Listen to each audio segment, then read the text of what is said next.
గురుగారు నమస్కారం. జై శ్రీమన్నారాయణ. మనం ద్వాదశ రాశుల్లో ధనుసు రాశి వాళ్ళ గుణగణాలు ఎలా ఉంటాయి? యాక్చువల్ గా వాళ్ళ పెళ్లి చూసుకుంటే ఎప్పుడు సెటిల్ అవుతారు, వాళ్ళ పెళ్లిళ్ళు ఎప్పుడు అవుతాయి, ఉద్యోగరీత్యా కూడా వాళ్ళు ఎప్పుడు సెటిల్ అవుతారు అనేది ఒకసారి మీరు వివరించండి. ఖచ్చితంగా ద్వాదశ రాశుల్లో ఒకటి ధనుసు రాశి. ఈ ధనుసు రాశి వారికి ముఖ్యంగా చెప్పాలి అంటే వీరి యొక్క గుణగణాలు ఎలా ఉంటాయి అంటే మొండితత్వం, మూర్ఖత్వంతో కూడి ఉంటాయి. అలాంటి వీరి పుట్టుకంతోనే 75% పితృదోషాలతో ఉంటారు. ఓకే. అంటే వీరి ఎదుగుదల నుంచి ఎలా ఉంటుందంటే పుట్టిన దగ్గర నుంచి కూడా మధ్యస్థగా ఉండేటువంటి రాశి లక్షణాలు అనమాట. వీరు ఎంతసేపటికి ఏంటంటే కూడా ఏదో చేసాము, చేసుకుంటూ వెళ్ళిపోతున్నాము అనేటువంటి విధంగానే ఉంటుంటారు అనమాట. ఒకేసారి కోట్లు వచ్చేసి పైకి ఎదగరు, ఒకేసారి డౌన్ ఫాల్ అవ్వరు. అలా మధ్యస్థగా వెళ్ళిపోతూ ఉంటారు. సముద్రంలో అలలా అయితే ఉండరు వీళ్ళు. నదిలో ఉన్నటువంటి వాటర్లా ఉంటారు. నదిలో ఎంత స్థిరమైనటువంటి వాటర్ ఉంటాయో అట్లా ఉంటుంది. ప్రశాంతమైన జీవితం గడుపుతూ ఉంటుంటారు అనమాట. అంత ఈజీ వీరికి కోరికలు ఉంటాయి. ఆ కోరికలను తీర్చుకోవడానికి గోల్స్ ఉంటాయి. ఆ గోల్స్ వైపు వెళ్ళడానికి ప్రయత్నాలు ఉంటాయి, తపన ఉంటుంది, తాపత్రయం ఉంటుంది. కానీ వీరి యొక్క ఆలోచన విధానం కావచ్చు, వీళ్ళకున్న బాధ్యతలు కావచ్చు, బంధం కావచ్చు, అనుకున్న ఫైనాన్షియల్ విషయన్స్ కావచ్చు, వీళ్ళని అలా కట్టిపడేస్తూ ఉంటారు అన్నమాట. వీరికి తెలియకుండా ఎన్నో పనులు చేస్తూ ఉంటారు, తెలియకుండా ఫ్రెండ్షిప్ చేస్తుంటారు, లవ్ చేస్తుంటారు. ఎదుటి వారికి మాత్రం చాలా అమాయకంగా, దిట్టంగా ఉంటుంటారు, నమ్మకమైన వ్యక్తులుగా ఉంటారు. కానీ నమ్మకమైన వ్యక్తులే, కానీ వీరు స్టాటిస్టిక్స్ వెనకున్నటువంటి వాటిని కానీ, కోడింగ్ లాంటి వాటిలో కానీ, హెచ్ఆర్ లాంటి వాటిలో కానీ మంచి నైపుణ్యం ఉండేటువంటి జాబులు చేస్తూ ఉంటారు వీళ్ళు. అంటే ప్రతిదీ కూడా సూక్ష్మంగా గమనిస్తూ ఉంటారు. అంటే శాస్త్రికులు అంటారు కదా, ఆ శాస్త్రికుల టైప్ లో వీరు ఫ్లైట్స్ ని ఎగరేయటము, రాకెట్లలో వర్క్ చేయటము, అలాంటి శాస్త్రవేత్తల్లో వీళ్ళు ఎక్కువగా పనిచేస్తారు. గూఢాచారులు అనమాట. ఇలాంటి గూఢాచారులుగా ఉండేటువంటి వ్యక్తిత్వం బాగా ఉంటుంది. అలాంటి వ్యక్తులుగా ఉంటారు ఈ యొక్క ధనుసు రాశి వారు. అదే ధనుసు రాశి వారికి ఏంటంటే కనుక దాంపత్య జీవితం, ఈ పెళ్లిళ్ళు అనమాట. ఈ పెళ్లిళ్ళు ఈ యొక్క ధనుసు రాశి వారికి ఎలా ఉంటుందంటే అరేంజ్ మ్యారేజ్ అనుకోండి, చాలా అద్భుతంగా ఉంటుంది. కొట్టుకున్నా, తిట్టుకున్నా, ఇంకేమైనా అనుకున్నా కూడా ముందుకు వెళ్తూ ఉంటారు. లవ్ అనేది వీళ్ళకి సెట్ అవ్వదు. ఒకవేళ ఏదైనా బలవంతంగా ఇంక తప్పలేదు, పెళ్లిళ్ళు ఎవరు చూడరని చెప్పి లవ్ మ్యారేజ్ చేసుకుంటే ఆ చేసుకున్న 3 నాలుగు ముచ్చట అన్నట్టుగా గొడవలు అవుతాయి, చికాకులు ఉంటుంది, కోపాలు ఉంటాయి, వీళ్ళ మనసు నచ్చదు, మైండ్ నచ్చదు. లవ్ ఉండేటప్పటికి అట్రాక్షన్ ఉంటుంది, అటు ఇటు అడ్జస్ట్ అవుతుంది. పెళ్లి అనేటప్పుడు బాధ్యత పెరుగుతుంది. బాధ్యత అనగానే వీళ్ళకి ఏంటంటే అవన్నీ వాళ్ళ మైండ్ సెట్ వీళ్ళకి అర్థం కాదు. వాళ్ళు ఏంటంటే చెప్పెళ్ళాలి, చెప్పులు వేసుకెళ్ళాలని టైప్ లో ఉంటారు. వీళ్ళు ఏంటంటే ఇక వచ్చిన వాళ్ళు అలా ఉండలేరు కదా, వాళ్ళకి ఫ్రీడమ్ కావాలి. ఆ ఫ్రీడమ్ అనేది వీళ్ళకి నచ్చదు. వీరు ఏంటంటే ఒక పద్ధతి, ఒక పాడు, ఇలానే ఉండాలి, మా ఇంట్లో ఇలానే చేస్తారని చెప్పి ఆ పద్ధతిని పాటించుకుంటూ వెళ్తూ ఉంటారు. సో అది అందరికీ నచ్చాలని లేదు కదా. అర్థం చేసుకున్నారంటే మంచి పద్ధతి, అర్థం చేసుకోకపోతే అబ్బా వీరి ఇంతే ఇట్లనే ఉంటారు కావాలని చెప్పేసి అనుకుంటా ఉంటారు. దీని వలన వారు ఈ లవ్ మ్యారేజ్ చేసుకుంటే కోర్టు వరకు వెళ్ళేటువంటి సమస్య కూడా ఎక్కువగా వస్తుంటది. మరొకటి ఏంటంటే లవ్ మ్యారేజ్ లో వీళ్ళకి బంధువర్గం నుంచి కూడా సపోర్టింగ్ ఉండదు, వెలేస్తారనమాట. అటు నుంచి ఇటు నుంచి సపోర్ట్ ఉండదు. వీరికి ఏమో ఆదాయం వరంలో ఎట్లా ఉంటాయి అంటే దినదిన అభివృద్ధిలా ఉండవు. ఎప్పుడో ఒక్కసారి వచ్చినట్టు వర్షాలు, ఎండాకాలం వర్షం వచ్చినట్టు వస్తుంది వీళ్ళకి, ఎప్పుడో ఒకసారి అవకాశం వస్తుంది, దాన్నే పట్టుకుని ఏలాడబడుతూ వెళ్తూ ఉంటారు. అలానే వీరికి ఒక అదృష్టం ఏంటంటే ఒకటేసారి 2 రకాల వ్యాపారాలు చేయొచ్చు. అంటే ఇటు పక్క జాబ్ చేస్తూనే ఇటు పక్కన బిజినెస్ చేస్తారు. ఏదో ఒక దాంట్లో ఆ స్లీపింగ్ పార్ట్నర్ గా ఇన్వెస్ట్ చేసేసి ఏదో ఒకటి అలా గడుపుకుంటూ వెళ్ళిపోతుంటారు. కాకపోతే వీరి దగ్గర ఏంటంటే ఎప్పుడు డబ్బులు ఉంటాయి. ఇది సీజన్ అనేది ఏం లేదు. ఎప్పుడు కూడా వీరి దగ్గర కొంతవరకు డబ్బులు అయితే సేఫ్ గా పెట్టుకుని ఉంటారు వీరు ఎప్పుడు. అదొకటి వీరికి అదృష్టం. అలానే ఎక్కడైతే వీళ్ళు నమ్మకంగా బాధ్యత తీసుకుంటారో ఆ బాధ్యత నిర్వర్తించడానికి ప్రయత్నం అయితే చేస్తూ ఉంటారు. ఇంట్లో కుటుంబంలో ఎవరైనా ధనుసు రాశి ఉన్నారు అంటే కనుక ప్రతిమ వాళ్ళు బాధ్యత తీసుకోకపోయినా పర్లా, వాళ్ళు అన్ని రకాలుగా రెస్పాన్సిబుల్ పర్సన్ గా ఉంటారు, ఖచ్చితంగా పోషణ చేస్తూ ఉంటారు. అలానే వీరికి మ్యారేజ్ విషయంలో వచ్చేటప్పటికి వీరికి మనసుకి మైండ్ కి నచ్చాలి. చిన్న చిన్న లోపాలు ఉన్నా కూడా వీరు అంత దగ్గర చేయనివ్వరు. సపోజ్ ఎట్లా ఉంటారంటే ఇప్పుడు ధనుసు రాశిలో మగ పిల్లలు ఉన్నారనుకోండి, ఎవరైనా ఆడపిల్ల వారు అట్లీస్ట్ కట్స్ వేసుకున్నా కూడా నచ్చదు అనమాట. వీరు ఏదైతే అనుకుంటారో అలానే ఉండాలి, లేకపోతే వాళ్ళని పక్కన పెట్టేస్తారు. అమ్మాయిలు అయితే మరీ ఘోరంగా ఇందులో వారైతే ఖచ్చితంగా ఈ అబ్బాయి ప్యాంటే షర్టే పంచే వేసుకోవాలి అంటే ఒక సిస్టమ్, వాళ్ళ ఒక మైండ్ సెట్ లో పెట్టుకుంటారు. ఆ సెట్ మైండ్ సెట్ లో ఉన్నది ఎదురుగా చూడకపోతే వాళ్ళకి అన్ఎక్స్పెక్టెడ్ అనమాట, వాళ్ళకి అన్సాటిస్ఫై ఉంటుంది. సాటిస్ఫాక్షన్ గా అసలు ఉండలేరు వాళ్ళు, అక్కడ నీతిగా బతకలేరు, ఇక్కడ వచ్చేసి వీళ్ళతో సాటిస్ఫై అవ్వలేరు. కాబట్టి వీళ్ళకి ఏంటంటే ఆ మొండి తత్వంతో ఉంటుంటారు. అలానే వీరికి మాట కూడా పడరు వీరు. ఎవరైనా గబక్కన మాట వీరు అన్నారనుకోండి, ఆ నరాలు పీక్కుంటారు. ఎందుకు అనాల్సిన అవసరం ఏంది, వాళ్ళ సొమ్ముని తినట్లేదు కదా, ఎందుకు నన్ను అనాలి అనుకుంటారు. అలానే వీరు ఇట్లా ఉంటే వీరిని మోసం చేసే వాళ్ళు ఉంటారు. ఎత్తుకు పై ఎత్తన్నట్టుగా వీరి దగ్గరికి వచ్చి వీరి సలహాలు తీసుకొని వీరి డబ్బు తీసుకొని వీరికి శత్రువు అవుతారు. వీరి మీద చెడు క్రియలు చేపిస్తారు. బంధువర్గంలోనే ఉంటారు. ధనుసు రాశి వారిని చెడగొట్టడానికి కారణం బంధువర్గమే. బయట వాళ్ళు ఎవరు మంచి వాళ్ళే ఉంటారు. బంధువర్గం నుంచి వచ్చే వాళ్ళు మాత్రమే వాళ్ళని మాత్రమే ధనుసు రాశి వారు పూర్తిగా ఇబ్బంది పడుతుంటారు. ఇది అందరూ కూడా గ్రహించుకొని మన పర్సనల్ విషయాలు ఎవరికి కూడా చెప్పకుండా జాగ్రత్తగా ఉండాలి. ఇంకా వీరిపైన చెడు క్రియలు ఉంటాయి. హిప్నటిజం, బ్లాక్ మ్యాజిక్, వశీకరణ లాంటివి చేయించి వారిని ఇబ్బంది పెడుతూ ఉంటారు. ఇప్పుడు ఇలాంటి వారికి పెళ్లి గడియలు వస్తాయి. పెళ్లి గడియల్లో పితృదోషాలు కానివ్వండి, కాలసర్పదోషం కానీ మొదలై ఉండే ధనుసు రాశి వారికి పెళ్లిళ్ళు అనేది కొంచెం ఆలస్యం అవుతుంది. ఒక వయసు అయిన తర్వాత వీరికి పెళ్లి సంబంధాలు చూసేవారు కూడా తగ్గుతూ ఉంటారు.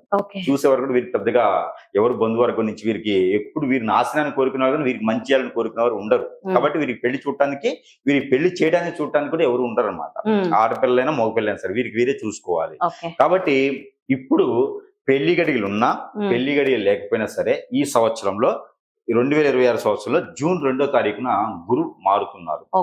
మిథున రాశి నుంచి కర్కాటక రాశి సంచారం చేస్తున్నారు. ఈ తరుణంలో ధనుసు రాశి వారికి ఒక మోస్తారుగా పెళ్లి గడియలు వచ్చినట్టే అనుకోవచ్చు. పెళ్లి గడియలు గోచార ప్రకారంగా లేకపోయినా ఈ ప్రకారంగా అయితే వీరికి పెళ్లి గడియలు అనేది వస్తున్నాయి. కాబట్టి గురువుతో పాటు శుక్రుడు ఉన్నాడు.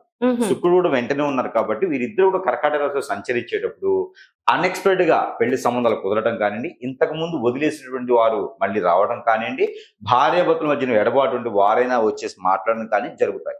ఇది వీరు సద్వినియోగం చేసుకోవాలి. ఇక్కడ కూడా మొండిగా మూర్ఖంగా ఉండి అమాయకంగా ఉండేసి అది దాన్ని ఏమంటారు ఈగోతో ఉన్నారనుకోండి, ఖచ్చితంగా ఏమైందంటే వచ్చిన అవకాశం వెళ్ళిపోదు. కాబట్టి ఈ 3 నుంచి 6 మాసాలు సంవత్సరం పొడుగుతా కూడా జూన్ 2వ తారీఖు నుంచి డిసెంబర్ వరకు కూడా ఆడపిల్లలు ఎవరైనా వచ్చినా, మగపిల్లలు ఎవరైనా వచ్చినా, ఒక్కసారి కూడా పెళ్లి కాని వారు ధనుసు రాశి వారు ఎవరైనా ఉంటే గనక పెళ్లి చేసుకుంటే నిదానంగా వారు మన వైపు వచ్చేదానికి, పెళ్లి అయ్యి భార్య భర్త విడిపోయిన వారు ఏదైనా ప్రయత్నం చేస్తే ఖచ్చితంగా వారు కూడా వచ్చేదానికి అయితే కనిపిస్తుంది. ఇక లవ్ మ్యారేజ్ చేసుకోకపోవడం మంచిది, లవ్ చేయకపోవడమే మంచిది. ఏదైనా చెడు వ్యసనం కానీ బాధ్యతగా ఉన్నా దాన్ని కొంచెం తగ్గించుకొని. గురుగారు వీరు ఏ వయసులో సెటిల్ అవుతారు? జనరల్ గా ఉద్యోగం కానీ వ్యాపారం కానీ? ఉద్యోగం అంటే వీరికి చాలా మందిలో 35 నుంచి 40% చదువు మధ్యలోనే ఆపేస్తారండి. చదువు ఆపేగానే ఏదో చిన్నగా పార్టీ లాంటి జాబులు చేసేవారు చాలా మంది ఉంటారు. కాబట్టి వీరికి 19వ ఏట నుంచే సెటిల్ అయ్యేటువంటిది అయితే కనిపిస్తుంది. పూర్తిగా సెటిల్ అవ్వాలి అంటే కనుక 36 సంవత్సరం వీరికి. మనిషికి 36 సంవత్సరాలు వచ్చేంత వరకు వీరు సెటిల్మెంట్ అనేది కనపడదు. ఆడవారైనా సరే. ఏం చేస్తున్నావు అమ్మా అంటే మనం మొహమొహాలు చూసుకోవాలి. పర్టికులర్ గా చెప్పేందుకు చేసుకునేది ఏం లేదు. ఏదో చేస్తున్నాను అనుకోవాలి తప్పితే పర్టికులర్ గా ఏం చెప్పేదానికి లేదు. 36 సంవత్సరాలు వచ్చిన తర్వాత మాత్రమే వీరు లైఫ్ లో ఇక చాలు కూర్చోవచ్చు అనుకునే విధంగా అయితే ఉంటుంది. కాబట్టి వీరికి ఇప్పుడు ఈ 6 మాసాల్లో గనక పెళ్లి ఒక్కసారి కూడా కాని వారు ఎవరైనా ఉంటే వారు ఏదైనా ప్రయత్నం చేస్తే పెళ్లిళ్ళు కూడా అయ్యేదానికి అవకాశాలు ఉన్నాయి. అయితే ఈ ధనుసు రాశి వారు ఏ రాశి వారిని పెళ్లి చేసుకోవచ్చు, అలానే ఈ ధనుసు రాశి వారు ఏ దిక్కు నుంచి వచ్చే సంబంధాన్ని సెట్ చేసుకోవచ్చు. ఏ దిక్కునంటే కనుక తూర్పు దిశగా వచ్చేటువంటి అమ్మాయి సంబంధం అయితే ఖచ్చితంగా సెట్ అవుతుంది వీరికి. అలానే ఉత్తర దిశగా వచ్చేటువంటి అబ్బాయి సంబంధం అయితే అమ్మాయిలకి కరెక్ట్ గా సెట్ అవుతుంది. కాబట్టి అలాంటి దిశల నుంచి వచ్చేటువంటి సంబంధం వీరు ఖచ్చితంగా ఖాయం చేసుకోవచ్చు. అయితే ఏ రాశి వారిని చేసుకోవచ్చు? వీరు కుంభరాశి వారిని చేసుకోవచ్చు.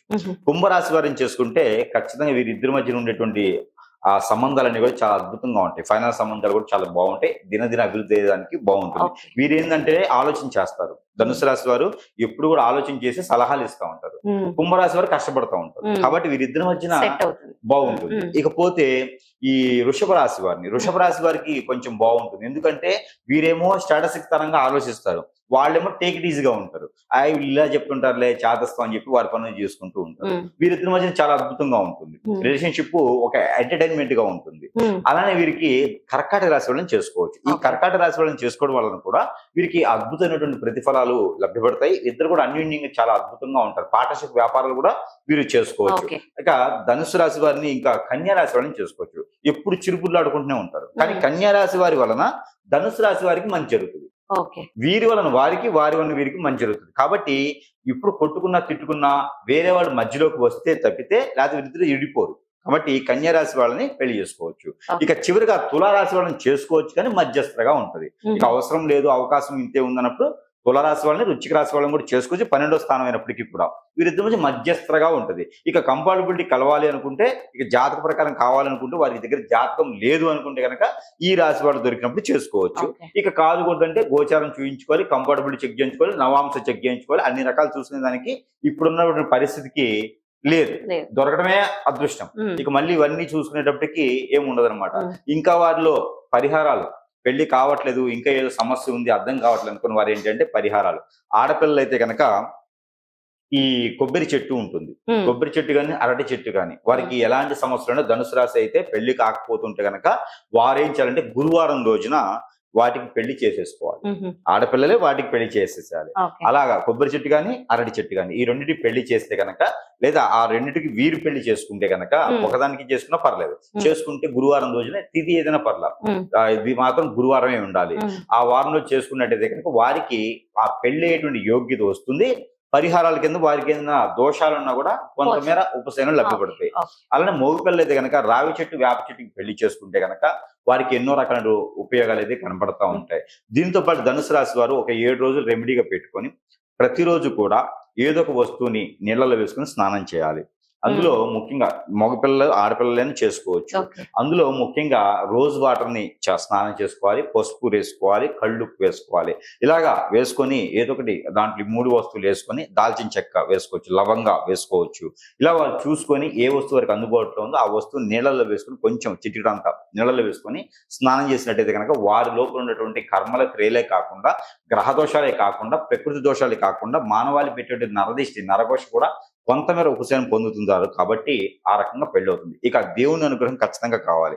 ఈ దేవుని అనుగ్రహం కావాలంటే కనుక దుర్గామాత దగ్గర కుంకుమచ్చి చేయించి, లేదా ఉంటే కనుక నాగపడిగలు కానీ, మానసామ వారు కానీ, సుబ్రహ్మణ్య స్వామి ఉంటారు, అక్కడ బుధవారం రోజున అభిషేకం చేయించుకొని బ్రౌన్ శనగలు ఉంటాయి, అవి దానం నైవేద్యం పెట్టుకున్నట్టయితే కనుక వీరికి ఖచ్చితంగా పెళ్లి అయ్యేటువంటి యోగ్యత ఉన్నా లేకపోయినా వస్తుంది. కాబట్టి ఇలాంటి చిన్న చిన్న పరిహారాలు చేసుకొని కొంతమేర వీరు అదృష్టం పొందేలాగా దాంపత్య జీవితం కొనసాగించలేకపోతే ఈ 2026 సంవత్సరం కనపడుతుంది. కాబట్టి ప్రయత్నం చేయొచ్చు. ఇంకా కూడా ఎన్ని రకాల ప్రయత్నాలు చేసినా ముందుకు వెళ్ళట్లేదు అంటే కనుక ఖచ్చితంగా సంప్రదించాల్సిందే. ధన్యవాదాలు గురుగారు.